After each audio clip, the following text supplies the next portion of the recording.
engagement and intention.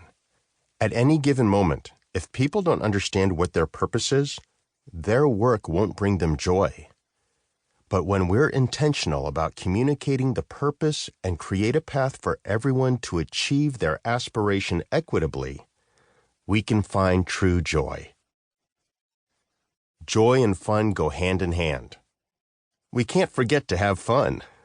In corporate cultures, we can get very serious and focused on tasks. But joy is about celebrating achievements, amplifying small moments, and leaning into euphoria. Never miss an opportunity to celebrate and amplify a positive outcome. Joy is the fuel that keeps us going.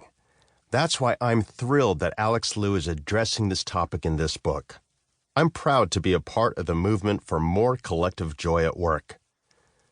When the world feels scary and the challenges ahead are hard, we have to choose joy. Intentional, collective joy is the answer. Joy is our path forward.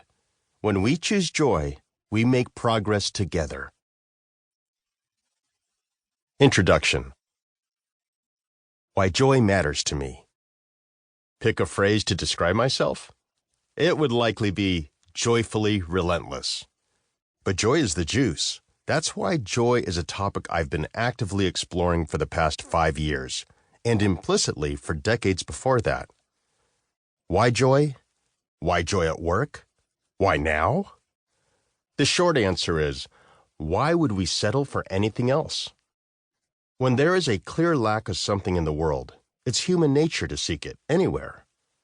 In the recent past, there has been no shortage of mayhem, uncertainty, and despair of semi-biblical proportions.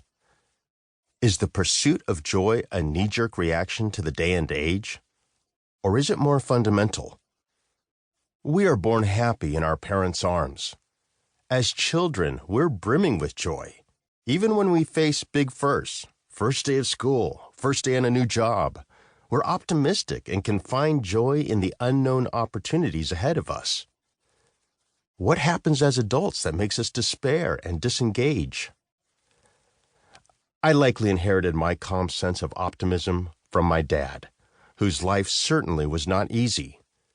Growing up as a poor peasant in rural China, he had 10 siblings and was the only kid in the family to get past an 8th grade education.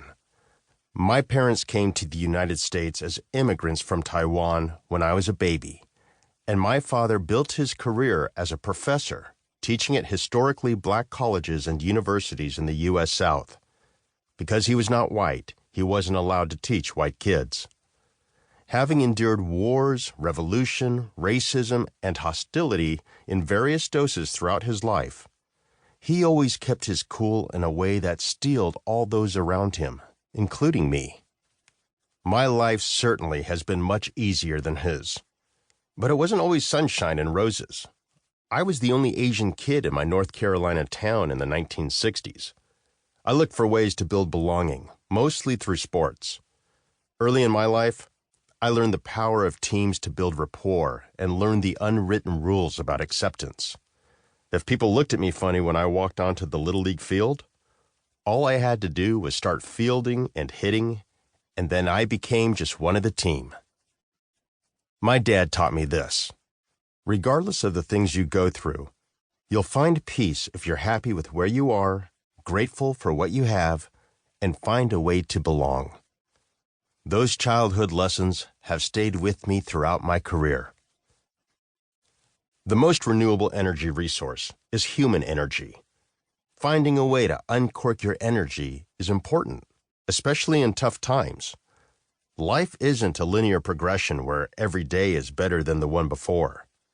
We go a few steps forward, then a few back.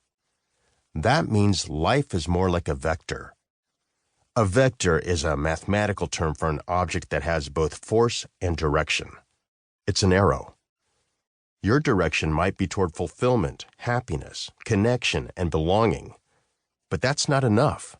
You need the force of day-to-day energy and purpose. What's my sense of meaning when my feet hit the floor every morning? Even when times are tough, I need to have something to look forward to. And it's up to me to adapt and keep my energy, my force, and my direction.